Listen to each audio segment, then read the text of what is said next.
Welcome back, everybody. Today we're going to be diving deep into the Digital Transformation Playbook by David L. Rogers. Ooh, good one. And, you folks have asked for like a really clear and concise summary Mhm. of the key takeaways from this book. Yeah, You want those insights without having to, read through the entire thing. right. And that's where the 1 Hour Guide by Anil Nuthai comes in. It's Exactly. like having a cheat sheet for busy professionals, It really is. The 1 Hour Guide does such a fantastic job of kind of boiling down Rogers's insights to their essence. Right. And trust me, this book, it's pretty dense. Okay. But one of the main things that Rogers argues is that it's not enough to sprinkle a little tech here and there. Oh, yeah. You need a whole new business mindset if you want to really thrive in this digital age. Okay, a new mindset. That makes sense. Yeah. But where do we even begin with that? Well, Rogers, he breaks it down into five key domains: Okay. customers, competition, data, innovation, and value. Got it. And each one really highlights how digital tech has completely changed the rules of the game. 5 domains, huh? Yeah, It's like we're about to embark on a quest to unlock the secrets of the digital age. I like that. Thankfully, we have a map. Exactly. And the first stop on our quest is the customer domain. Okay. Rogers talks about this shift from mass markets to what he calls customer networks. Okay. Your customers are now connected, informed, and empowered in ways that we've never seen before. I can definitely see that. Yeah. It's like everyone's online all the time, Right. sharing reviews, comparing notes, Mm-hmm. They're basically having a conversation about brands. Exactly. And whether or not those brands are actually listening, that's another question. Right. It's yeah. not about, blasting out messages anymore. Mm. It's about building relationships and actually engaging in that conversation. Yeah. Rogers uses the example of Encyclopedia Britannica to illustrate this point. Oh, interesting. They could have very easily, gone extinct. Right. When these free online encyclopedias like Wikipedia came along. Yeah, I remember thinking, who needs those giant books anymore? Exactly. Right. But instead of, clinging to their old ways, Mhm. Britannica actually adapted. Hmm. They recognized this need to meet customers where they were, Yeah. and they shifted to an online subscription model. Okay. They made tough choices. Right. They really focused on this high quality content, Yeah. and they leveraged digital platforms to deliver that content. So they basically listened to what their customer network was telling them, Yes. and they transformed themselves. Exactly. Right. And that's a really key lesson throughout Rogers' entire book. Mhm. The companies that are winning in the digital age Yeah. are the ones that truly understand and embrace those dynamics of these customer networks. Fascinating. Yeah. And that brings us to our next domain, competition. Competition. Yeah. I bet that landscape looks completely different now too, right? You bet. Rogers calls this asymmetric competition. Okay.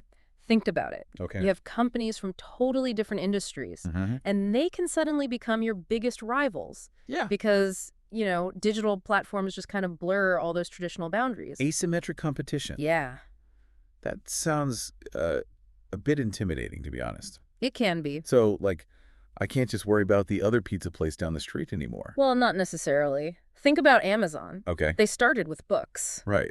but they've used digital platforms and strategic acquisitions to Yeah. expand into, well, just about everything. Retail, cloud computing, entertainment, groceries. Okay. Yeah. That is intimidating. It is. So how can companies even keep up with that kind of competition? Rogers emphasizes this idea of what he calls platform thinking. Platform thinking. And it's not just about selling a product. Yeah. It's about building an entire ecosystem Okay. that connects users, services, and sometimes even, competitors in a way that creates a whole bunch of new value. So you might have to actually collaborate with your rivals in this new world. It's a definite possibility, and that's a pretty radical shift in mindset. It is. Yeah. Okay, so I need to think about customers as a network, Mm-hmm. and I might have to team up with my competition. Yeah. What else does Rogers throw at us? Well, the next domain is data. Okay. But it's not just about gathering tons of data. Right. It's about turning data into actionable insights. Yeah. Everyone talks about big data these days, but it seems like a lot of companies are just drowning in it, without knowing what to do with it all. Exactly. And Rogers argues that companies need to start seeing data as this strategic asset that can actually drive value creation. Okay. He emphasizes developing the skills, Yeah. the tools, Mm-hmm. and most importantly, the mindset Right. to analyze data effectively. So data is like raw ingredients, I like that. and you need the right chef and the right recipe Exactly. to turn it into something amazing. Perfect analogy. Okay. Yeah, companies need to break down those silos between different departments, Okay. share data insights, and Yeah. really use that information to make better decisions. Okay. And I think this is where the 1 hour guide really shines, Okay. because it provides these really practical tips on how to actually apply this data-driven thinking, Right. which can feel, really overwhelming, especially when you're just getting started. Right. Right. Yeah, it makes it less scary. Yeah. So instead of just knowing what's selling, Mm-hmm. I can use data to understand why it's selling Exactly. and maybe even anticipate future trends. Precisely. You can start to predict customer behavior, Oh, optimize your supply chain, even develop completely new products or services based on those insights. data-driven innovation. Yes. That's pretty powerful. It is. Does Rogers give any real-world examples of this? He does, and he actually brings back our friend Amazon. Amazon again. They're masters of using data to personalize that shopping experience. Right. Optimize their incredibly complex logistics network, and even identify new markets to enter. It seems like Amazon is the recurring champion in this digital transformation playbook. They're definitely a good case study in a lot of things done right. Okay. And they really illustrate the power of, data when it's applied strategically. Right. But it's not just about these tech giants. Right. Any business can start to adopt this data-driven mindset. Okay, that's reassuring. Yeah. So we've got customers, competition, and data. Uh-huh. What's next on this quest for digital dominance? Let's talk about innovation. Yep. But forget those old, suggestion boxes and Right. slow-moving committees. Mm-hmm. Rogers is talking about something called rapid experimentation. Rapid experimentation. Yes. That sounds a lot more dynamic and, honestly, a lot more fun than those old school methods. It is. And it's all about, using digital tools to test and iterate quickly and often. Okay. Embracing failure as a learning opportunity. Okay, like that. Think A/B testing, MVPs, getting that constant feedback from customers. So instead of spending years developing a product in secret, Yeah.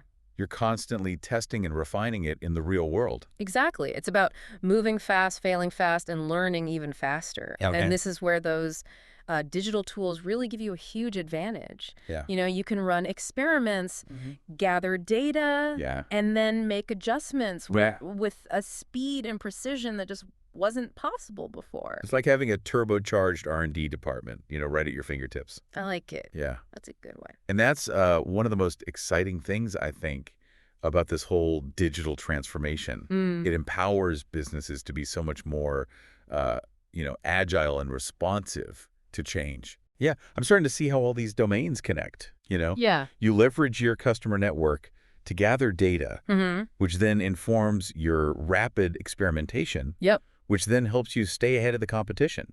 It's this constant cycle of learning and improvement. You got it. And that leads us perfectly to our final domain, value. Value, the heart of every successful business. Yes. How does this digital age change how we think about value?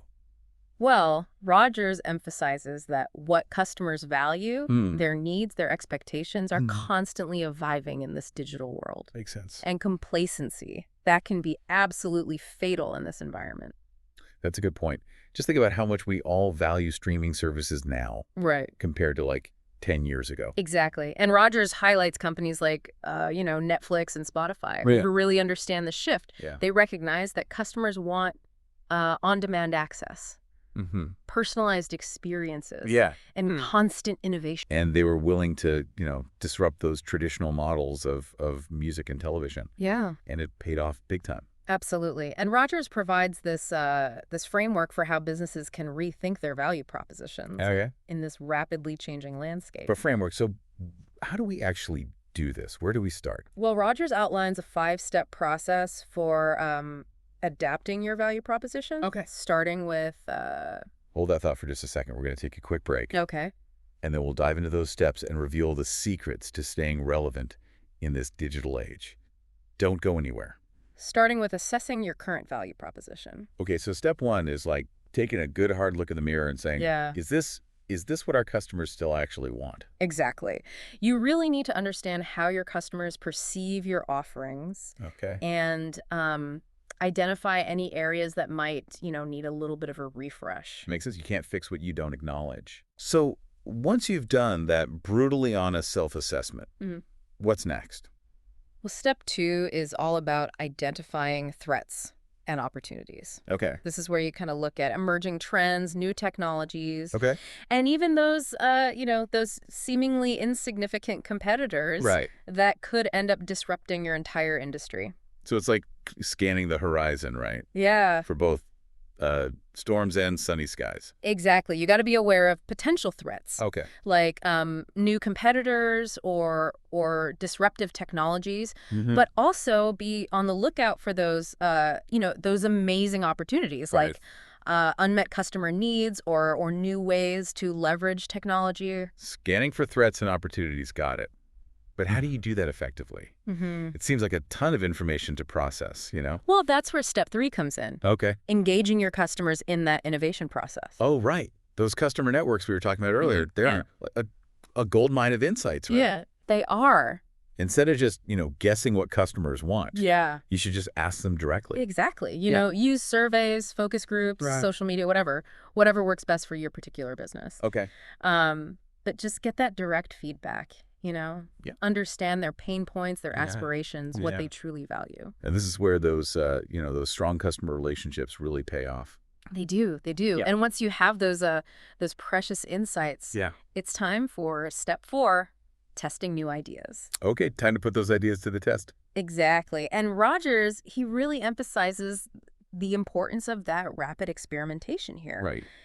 Testing those new value propositions in a controlled environment Yep. with minimal risk. Mhm. Think about MVPs, Yeah. pilot programs, A/B testing. So instead of like betting the farm on a huge product launch, Yeah. you test it out with a small group, Mm-hmm. get some feedback, and you refine it Yep. before you go big. Exactly. It's all about failing fast, Right.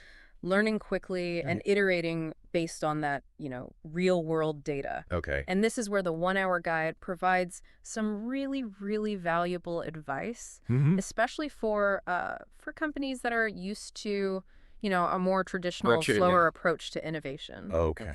Yeah, it's like having a roadmap for this new world of rapid experimentation. I like that, a roadmap. I like it. Okay, so I've assessed my value proposition. Mhm. I've scanned for threats and opportunities. Yep. I've engaged my customers, Mm-hmm. and I've tested some new ideas. You got it. What's the final step? Well, step 5 is all about iterating and evolving. Yep. Adapting your value proposition is not a one-time event. Right. It's an ongoing process. Lots of vigilance, right? Exactly. You need to constantly be, analyzing data, gathering feedback, and refining your offering to stay ahead of that curve. Okay. It's a continuous loop Yeah. of learning and improvement. The digital world is constantly changing, Hmm. so businesses need to be able to adapt just as quickly, right? Absolutely. Rogers had that great example of Encyclopedia Britannica Mm-hmm. earlier Mm-hmm. on how they managed to, survive by embracing this whole mindset of adaptation. It's true. They understood that their traditional value proposition just wasn't sustainable Right. in the digital age. Mm. And they made some pretty bold moves Yeah. to redefine themselves. Right. They listened to their customer network. Yes. And they adapted their offerings Mhm. to stay relevant. Exactly. Okay, so we've covered a lot of ground here. We have. We've explored the 5 domains of digital transformation. Mm-hmm. We've learned how to harness customer networks, Yeah. build platforms, turn data into assets, Yes. innovate through rapid experimentation, Right, and, yeah. and adapt our value propositions. Phew. And remember, all of this is neatly summarized Yeah. on the 1-hour guide by Anil Nathu website. Yeah. It's a fantastic resource, Yeah. especially if you're short on time or just want a quick refresher on Well- those key concepts. Absolutely. Highly recommend checking it out. But, Right. there's one more crucial aspect of digital transformation Yep. that Rogers really dives into disruptive business models. Oh, yeah, disruption. This is where things get really interesting. It's the force that's like reshaping industries and changing the rules of the game. You know, it's something that every business needs to understand, whether they're, you know, disrupting or being disrupted. Okay, so then let's dive into it. Disruption can be scary, but I have a feeling that Rogers has some, some wisdom to share on how we can not only survive it, but actually thrive in this new world. He does. What does Rogers say about recognizing disruption? He stresses the importance of recognizing those early signs. Right. Disruptive businesses, they often start in unexpected places. Right. And they might not look like those traditional competitors at first. Okay, so stay alert. Don't just focus on, the usual suspects. Yeah. Look for those innovators. Right. The ones who are doing things differently, even if they seem, small or niche. Yeah, exactly. Yeah. Think about Netflix. Okay. When they started, they were just a DVD by mail service. Right. Didn't seem like a huge threat to Blockbuster, right? But they understood this changing customer need, that desire for convenient on-demand entertainment. And look what happened. They disrupted a whole industry. And speaking of Netflix, didn't they also use a platform-based model to disrupt the entertainment industry? Absolutely. They leveraged the power of the internet, right? To connect those content creators with viewers. And created this, this massive ecosystem that completely redefined how we consume movies and TV shows. Okay, so we've got customer-centric innovation and platform-based models as hallmarks of disruption. What other characteristics does Rogers highlight? Well, he talks about their ability to find new revenue streams. Okay. Instead of relying on those traditional models, they often monetize their offerings in very creative ways. Like how a lot of digital businesses offer like free services, but then they generate revenue through advertising or data or things like that. Exactly. Think about social media platforms, search engines, even those free apps. They're not selling products directly, but they're still generating massive, massive profits. Okay, so disruptive businesses are customer-centric. Platform-driven and revenue-savvy. Anything else? Well, Rogers also points out their ability to scale quickly and adapt to change. Digital technologies, they allow these businesses to grow rapidly without the same overhead costs as those traditional businesses. That makes sense. They could reach, global audiences almost instantly and adjust their offerings on the fly based on, real-time data and feedback. Exactly. And Rogers says, established businesses, they need to learn how to play that game too if they want to survive. Right. He offers several strategies for defending against disruption. Okay, so step one, being vigilant. Like a hawk watching for its prey. I like that. What are some other strategies? Well, Rogers, he really encourages businesses to experiment with new business models themselves. Okay.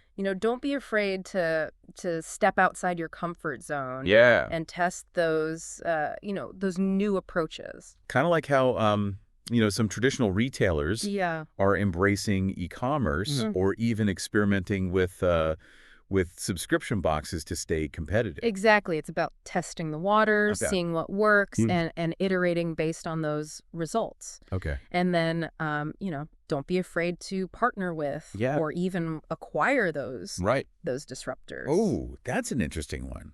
It is. So instead of fighting against the tide, you kind of join forces with the wave. Precisely. You can learn from their agility and innovation.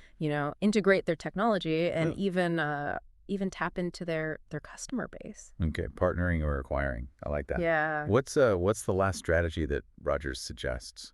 He calls it embracing a dual strategy. A dual strategy. Tell me more. So it's about maintaining your existing business while you're also simultaneously building new capabilities for future growth. You basically create separate teams or divisions that operate with the speed and flexibility of a a startup. So it's like having one foot firmly planted in the present, Yeah. and your other foot is stepping boldly into the future. I like it. Right. It allows you to manage both those short-term goals and those long-term innovation efforts without sacrificing either one. Okay, I see how that could be a really powerful strategy for navigating this, this disruptive landscape. Yeah.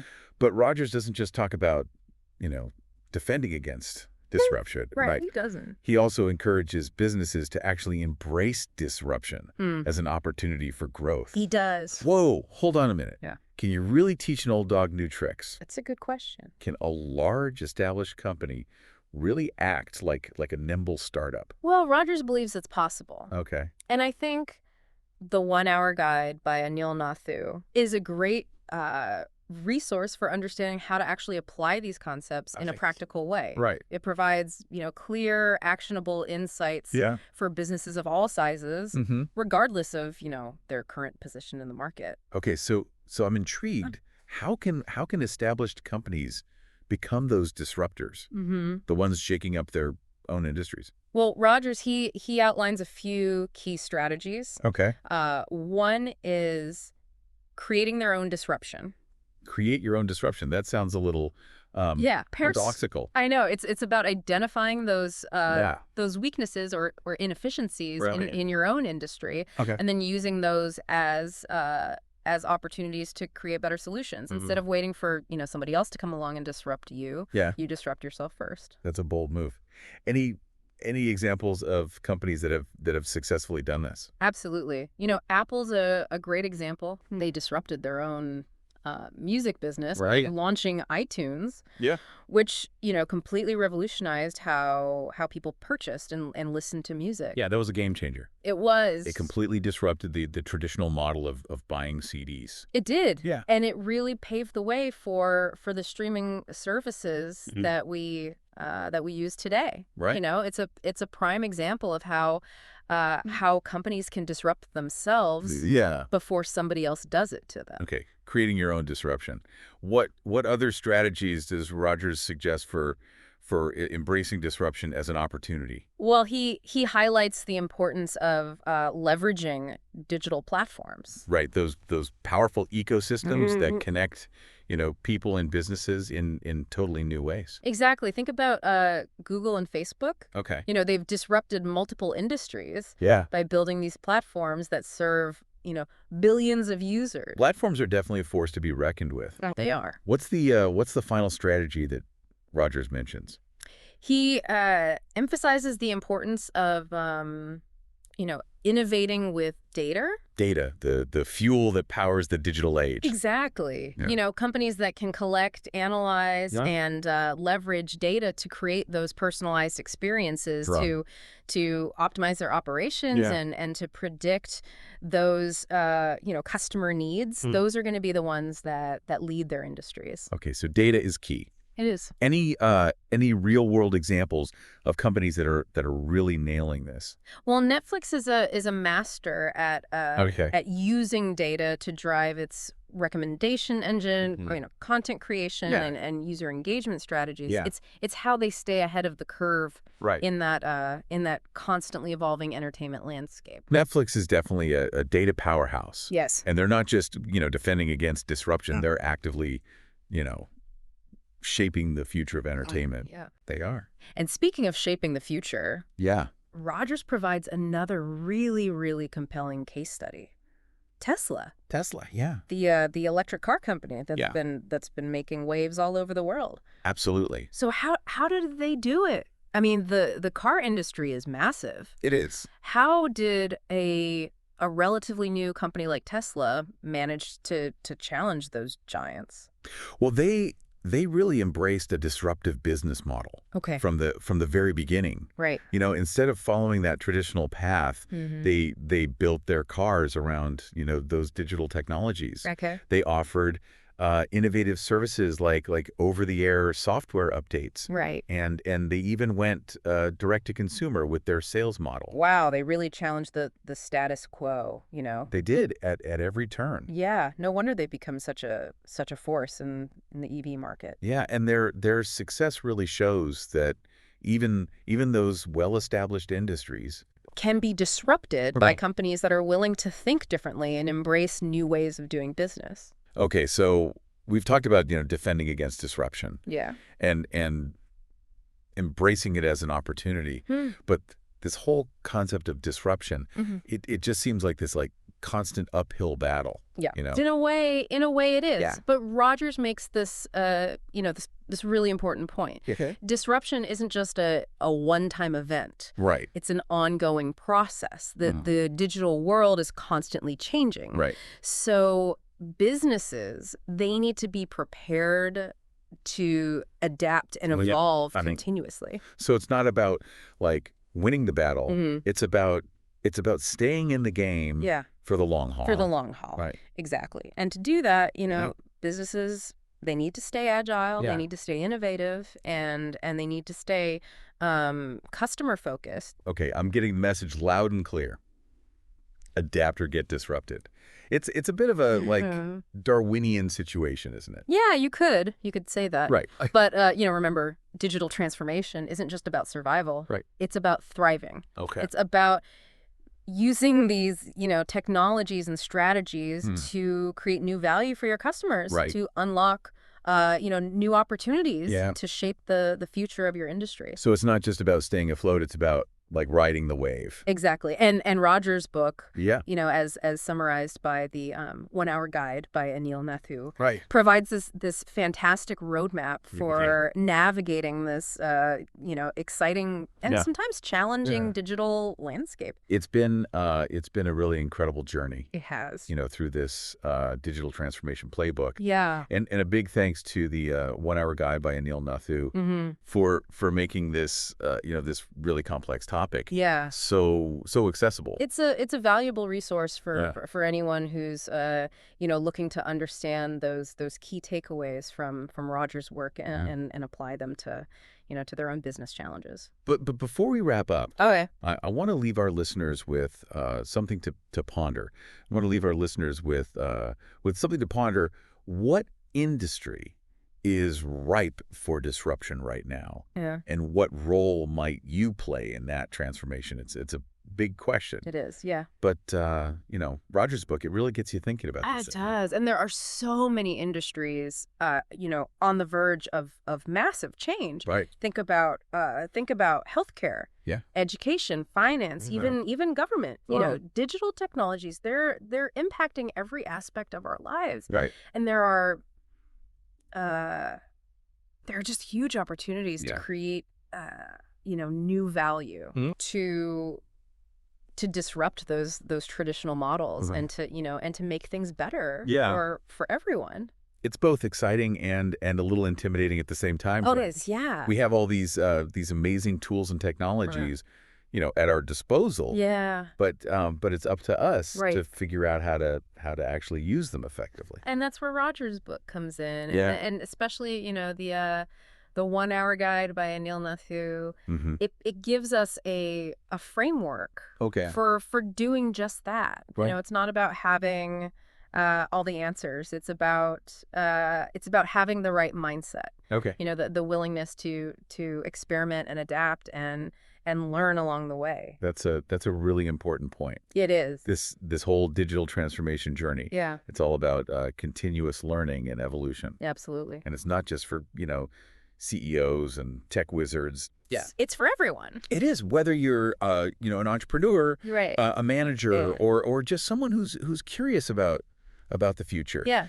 Understanding these principles of digital transformation can really help you navigate this this rapidly changing world. Well said. And for those of you who want to delve a little deeper into these concepts, I highly recommend checking out David Rogers' book, The Digital Transformation Playbook. Yeah, good. And of course the 1 Hour Guide by Anil Nathu. Yes. For a fantastic summary and analysis. It's like having a personal tutor guide you through those key takeaways and help you apply them to your own situation. Okay. It's a great way to kind of get up to speed quickly and start thinking about how you can apply these ideas to your own work and your own career.